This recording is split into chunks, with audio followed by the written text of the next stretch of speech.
Bom dia, queridos alunos. Estamos aqui para mais uma aula de geografia.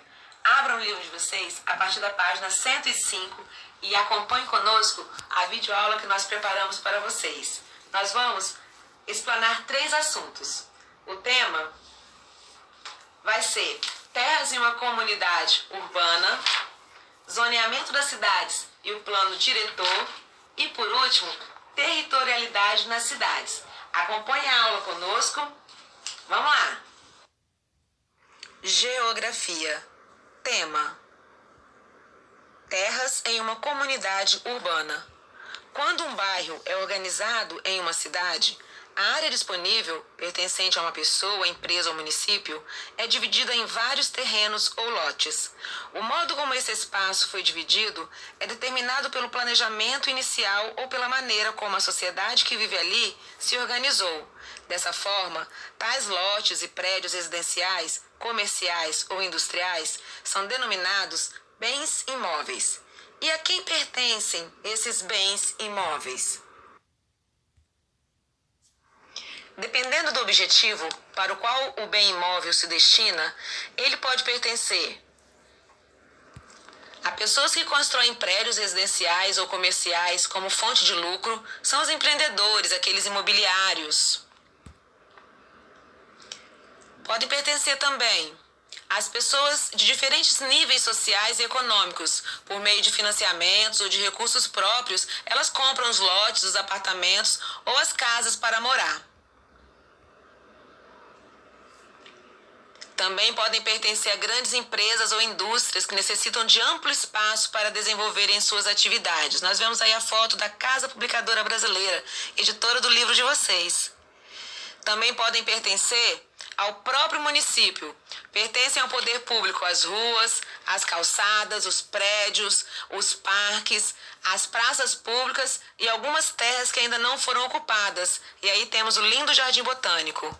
E por último, podem pertencer às pessoas em baixa renda. Algumas partes da cidade, muitas vezes imprópria para morar, são ocupadas por grupos sociais de baixo poder aquisitivo. Agora falando um pouco sobre o plano diretor. O governo municipal, ele tem a responsabilidade de estabelecer leis para o uso das terras e dos prédios existentes na cidade. Isso é feito por meio de um documento chamado Plano Diretor. Nele são definidas zonas residenciais, zonas comerciais ou industriais, zonas mistas, que contemplam ambas as situações, zonas de interesse ambiental, zonas de atividade agrícola e também zonas étnicas, que se destinam, por exemplo, à ocupação de comunidades indígenas ou quilombolas. Assistam o vídeo do próximo slide.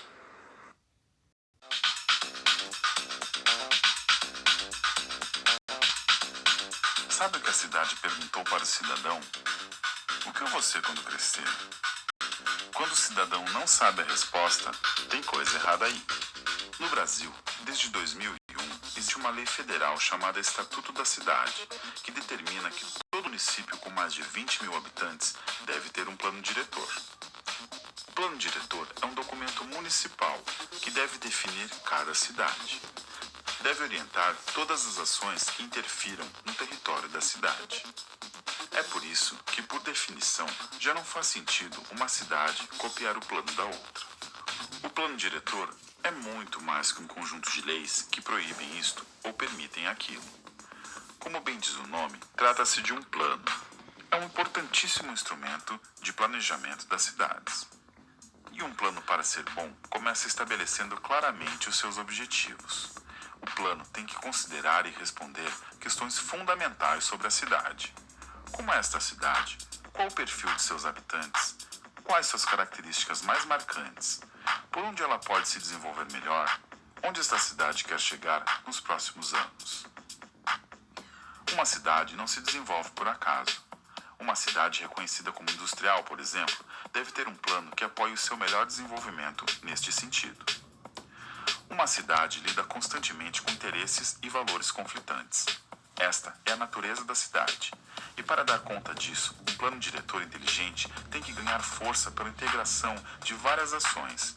mas também tem que saber ser flexível e versátil. O plano é desenvolver. Se viver bem na cidade que você escolheu segue nos seus planos, use o direito que todo cidadão tem de conhecer e de se posicionar frente ao plano diretor da sua cidade. Sabe aquela história mexeu com a cidade, mexeu comigo? É isso. Zoneamento das cidades. O plano diretor, ele pode também recomendar ou definir o tamanho dos lotes em cada zona, a altura dos prédios, a localização de parques e avenidas, contribuindo dessa forma para o bom deslocamento das pessoas no trânsito e o embelezamento da paisagem urbana. Temos aí mais um vídeo esclarecendo o assunto.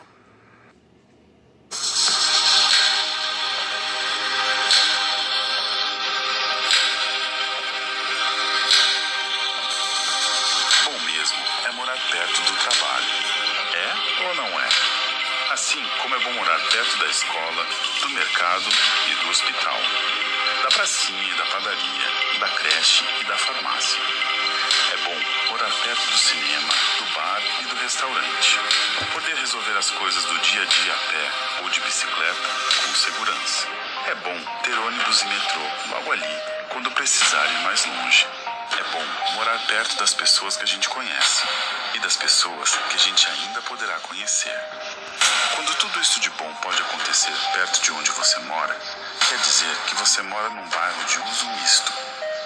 Cada município tem as suas leis que regulamentam como as áreas das cidades podem ser usadas.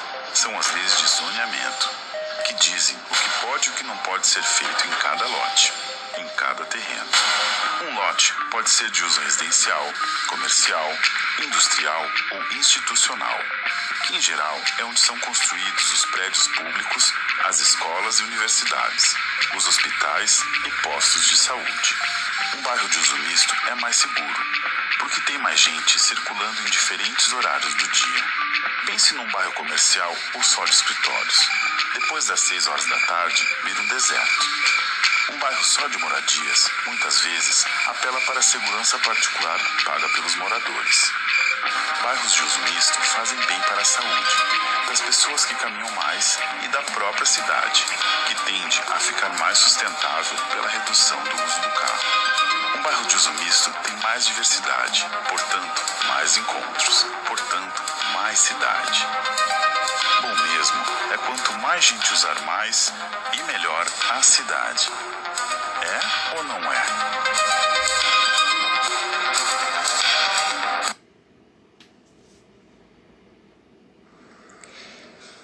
Territorialidades nas cidades.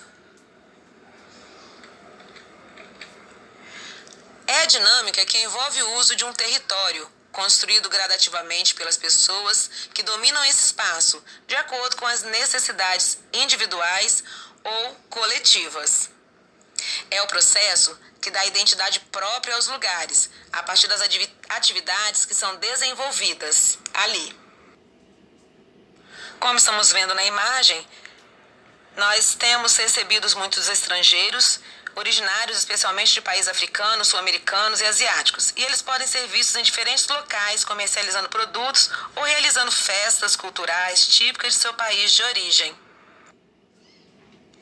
Também nós vemos que em alguns lugares ou praças, ou debaixo de marquises de prédios, pontes e viadutos, é comum encontrar moradores de rua, que tornam esse espaço a sua própria casa. Certos locais da cidade, nos quais há poucos moradores ou a segurança pública ineficiente, sofrem com ações de vandalismo, que são as pichações, depredações de patrimônio particular ou público, ou até com descarte incorreto de lixo, como vocês estão vendo na imagem.